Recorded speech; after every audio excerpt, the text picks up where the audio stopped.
Parte 2. Bueno, mi hermano, la altivez, el orgullo, la prepotencia, ser ligeros para hablar, también son cosas que el Señor detesta. Y una de las cosas que yo me he podido dar cuenta es ser testarudos, es ser necios. La palabra nos dice que no debemos ser necios. ¿Qué dice en Proverbios 9? Nos dice, el que corrige al burlón se gana que lo insulten. El que reprende al malvado se gana su desprecio. No reprendas al insolente, no sea que acabe por odiarte. Reprende al sabio y te amará. Instruye al sabio y se hará más sabio. Enseña al justo y aumentará su saber. Cuando uno anda por el camino correcto, es necesario, debemos dejar la altivez, el orgullo, el menosprecio, la mentira, pero sobre todas estas cosas es el no aceptar los errores. Cuando uno se equivoca, no es el error por el que se equivocó, sino es que hay que aceptar, ok, me equivoqué y hay que corregir y acepto la corrección del Señor, porque sé que más que juicio que viene del Señor es más grande en amor y misericordia a su pueblo. El Señor, mi hermanos, ha sido muy misericordioso con nosotros, ha sido muy amoroso, nos ha tenido mucha paciencia, mis hermanos. Pero ¿sabe qué pasa? Que dice que no podemos permitir tener en nuestro corazón altivez, no podemos tener en nuestro corazón falta de perdón, no podemos estar, mi hermano, hablando con aquel o cual hermano que usted tuvo un problema y no puede pedirse perdón enojado, porque eso no es un perdón, eso solamente es altivez, eso solamente es prepotencia, eso es ser ligeros para hablar, eso es la apostasía que hay en la iglesia. Nosotros tenemos que aprender a pedir perdón, pero en verdad y de corazón. Por eso su palabra dice también que aquellos que van frente al Señor con un corazón contrito y humillado, aquellos del Señor escucha. Y algo muy importante es que si usted se equivoca, si ya nos hemos equivocado, hermanos, porque nos equivocamos, no somos perfectos, algo tuvo que pasar, algo nos ha estado consumiendo.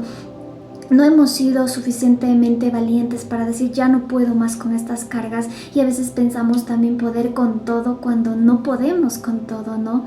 Lo importante es decir, bueno, si me equivoqué, Padre, ayúdame a cambiar, pero sobre todo ayúdame a mantenerme humilde, ayúdame a caminar por el camino recto, porque ¿de qué me sirve estar en un altar? ¿De qué me sirve estar dando la palabra si yo no estoy preparada, no soy capacitada, no estoy capacitada para dar la palabra? Cuando por fuera yo tal vez doy una apariencia, pero por dentro yo tengo otra apariencia. La palabra dice que debemos ser así como somos afuera, somos adentro, así como somos en casa, debemos ser en todo lugar, porque de eso es que nosotros, de eso seremos conocidos por nuestros frutos. Nosotros tenemos, mi hermano, y lo principal es que cuando uno ya reconoce los errores y dice, ok, me equivoqué, y va frente a la presencia del Señor, esa es una señal de que aún el Espíritu Santo está morando en tu corazón, aún está haciendo efecto la palabra. Fíjense que cuando uno va y corrige, dice mismo la palabra, que no reprendamos al insolente. ¿Por qué? Porque tal vez lo único que ya podemos hacer con aquellas personas que no quieren escuchar corrección o no quieren saber de nada y solo son necias, llevarlos en oración, porque de eso demanda la palabra, pero no llevarlos en chisme, no llevarlos en calumnia, no llevar en falso testimonio, no inventar testimonios falsos, porque eso aún es más grave. Hermano, nosotros tenemos que, incluso cuando uno no quiere dar una palabra frente a la presencia del Señor, eso es un motivo incluso para que el Señor tome en cuenta que tus faltas, que las has cometido, el Señor Tú quieres que el Señor more en tu corazón, que te limpie, que te santifique, que te limpie totalmente esas vestiduras, que quedes blancas como las nieves, como la nieve, para que tú estés preparado. Porque ¿qué pasa? Que el acusador, el diablo va a decir, pero mira, aquella o cual persona está en el altar, cuando yo sé que detrás hace esto, habla mal de los hermanos, miente, no tiene la capacidad para resolver problemas, en un momento de angustia, de problemas, se enoja, tiene mal carácter.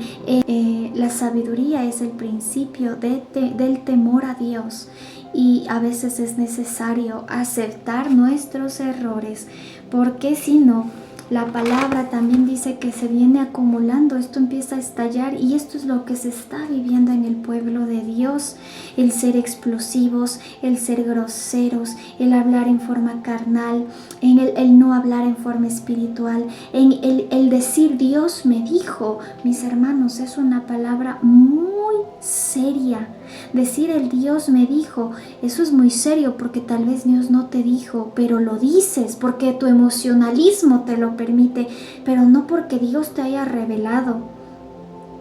Dios es aquel que revela las cosas, pero no podemos ser ligeros para hablar, incluso para dar una palabra. Debemos ser parte de la edificación de la iglesia, debemos ser parte de los que edifican y no de los que maldicen. Imagínese, mi hermano, que usted diga Dios me dijo, cuando usted no tuvo revelación, cuando usted no tuvo confirmación, cuando usted no tuvo absolutamente ninguna señal, ninguna palabra, ninguna razón, y usted dice Dios me dijo. El Señor un día dice que vamos a estar a cuentas con Él, y ese día, todos los días debemos estar a cuentas con Él, pero el día que ya se llegue el día final del juicio y estaremos frente a Él, el Señor nos va a preguntar, y va a pasar nuestra vida como una película en una pantalla plana, y nos va a preguntar, ¿por qué hiciste esto? Si yo nunca dije nada, yo nunca te dije nada, pero tú fuiste, dijiste, mencionaste, aumentaste, mentiste. Ni siquiera a veces tenemos revelación. Incluso dice que Dios revela las cosas por sueños, por palabra, por discernir, por muchas cosas. Pero nosotros no tenemos ni siquiera la prudencia, la sabiduría, el escudriñamiento de la palabra. Y aún así vamos y nos paramos en un púlpito y decimos, Dios me dijo que tú y que no. No, hermanos, no seamos ligeros para lanzar una palabra que Dios no ha puesto en nuestros corazones. No seamos ligeros para mandar una palabra que Dios no ha puesto en nuestros corazones. Dice la palabra que hay que alejarse de los necios, porque ¿de qué te sirve estar empleando todo tu tiempo en una persona necia que no quiere escuchar? Más bien emplea la palabra en una persona sabia, que esa persona sabia va a terminar diciéndote gracias. ¿Por qué? Porque como dice la palabra, más vale el amigo que hiere, que el amigo que besa, el enemigo que besa. Hay que tener muy en cuenta todo esto, porque no podemos ser instrumentos, hermanos, no podemos ser instrumentos de vergüenza para el Señor. Eso no está bien.